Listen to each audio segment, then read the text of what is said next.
The rain had already turned the quiet country road into a river of gray reflections when one passing truck splashed muddy water over the lonely bus stop. Most drivers never slowed down. Some glanced for a second before disappearing into the storm. But one man pressed his brakes so hard that his pickup skidded a few feet across the wet pavement. What caught his attention wasn't the old suitcase or the soaked dress.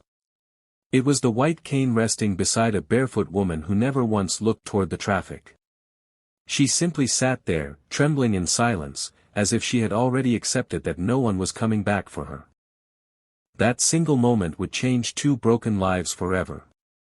Before we continue, if you believe kindness still has the power to change lives and that everyone deserves a second chance, please like this video, leave a comment telling us where you're watching from, share this story with someone you care about, and subscribe to Kindness Legacy for more emotional stories that remind us humanity is still alive.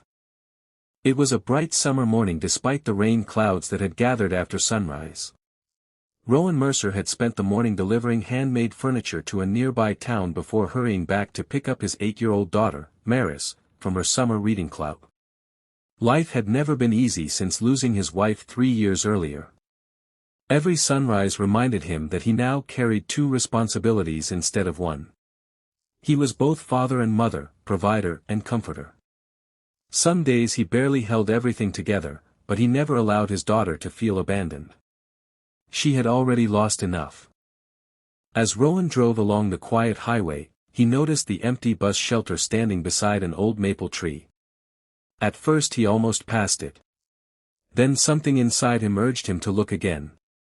Sitting perfectly still was a young woman wearing a soaked cream-colored dress. Rainwater dripped from her hair onto an old leather suitcase resting beneath her feet. Her white cane lay across her lap, and her eyes stared into nothingness. There was no expression of panic anymore. Only exhaustion. The kind of exhaustion that comes after hope has quietly disappeared. Rowan parked his truck safely along the shoulder and carefully walked toward the shelter. He immediately noticed something strange.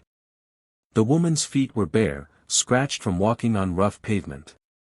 Someone had left her there without even her shoes. Nearby lay a broken shopping bag, soaked photographs, and an empty bottle of water. The morning buses had already come and gone. The woman introduced herself as Alara, though her voice barely rose above the sound of falling rain. She explained that a relative had promised to help her reach a rehabilitation center in another city. Instead, they had left her at the bus stop before sunrise, saying they would return after buying tickets. Hours passed. No one returned. Her phone battery had died. She couldn't even tell which direction the buses were traveling. Rowan felt something tighten inside his chest. He knew what abandonment looked like because grief had once left him feeling abandoned by life itself. Looking at Alara, he realized she had probably stopped expecting anyone to care. He offered her a towel from his truck and helped her into the passenger seat. She hesitated, not because she feared him, but because years of disappointment had taught her that kindness usually came with conditions. Rowan simply told her she deserved to be warm before making any decisions. When Maris climbed into the truck a little later that morning, she quietly smiled at the unfamiliar passenger. Unlike many children, she wasn't uncomfortable around disability. She simply asked if Alara liked stories because she had borrowed 3 library books she wanted someone to hear. That innocent question became the first genuine smile Alara had shown in weeks. Instead of taking Alara directly to the rehabilitation center several hours away, Rowan convinced her to rest at his farmhouse for one night.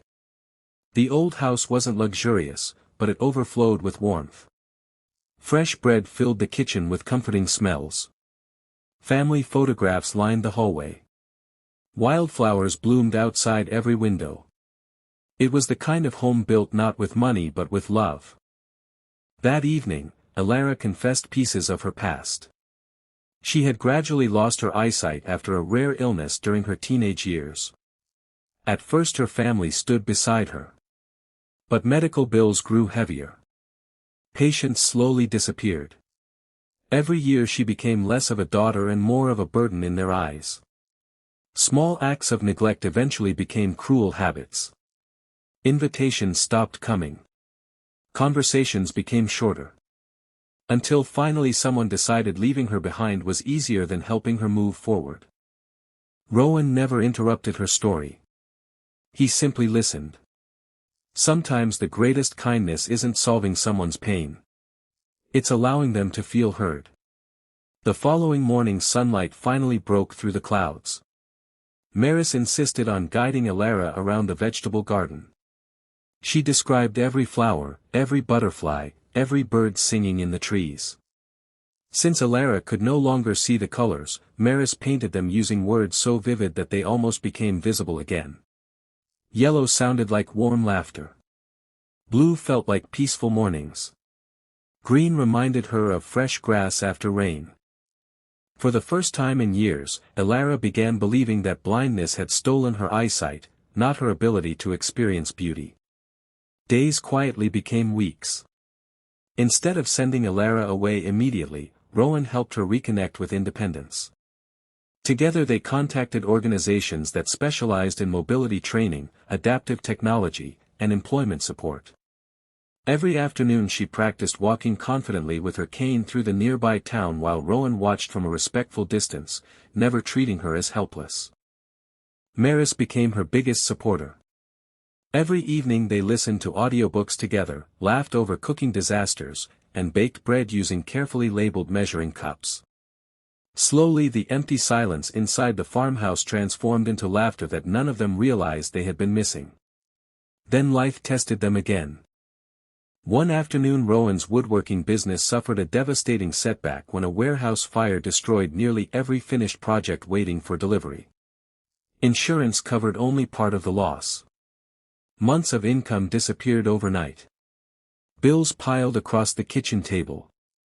Rowan smiled in front of Maris, but every night he quietly worried about losing the farmhouse that carried so many memories of his late wife. Elara noticed long before he admitted anything. Although still rebuilding her own confidence, she secretly began recording audiobooks for a non-profit organization that paid narrators with expressive voices. Her calm storytelling quickly gained attention. Soon schools for visually impaired students requested more recordings. Libraries ordered educational material narrated by her voice. What had once felt like a limitation unexpectedly became her greatest gift. Without telling Rowan, she quietly paid several overdue utility bills. When Rowan eventually discovered what she had done, emotion overwhelmed him. For months he believed he had rescued someone abandoned by the world. Only then did he realize she had rescued him too. Kindness had never flowed in only one direction. Word spread through the community about the blind narrator whose voice inspired hundreds of children and about the widowed carpenter who had offered her shelter without expecting anything in return. Volunteers repaired Rowan's damaged workshop. Local businesses donated lumber. Students helped repaint the building during a community service day. Even people who had never met either of them wanted to become part of something hopeful. The farmhouse that once echoed with loneliness became a symbol of compassion. Months later, Elara received an invitation to speak at a regional conference celebrating people who overcame extraordinary challenges. Standing confidently before hundreds of people with her white cane beside her, she shared not a story about blindness but about belonging. She explained that the greatest darkness in her life had never been losing her sight. It had been believing she no longer mattered.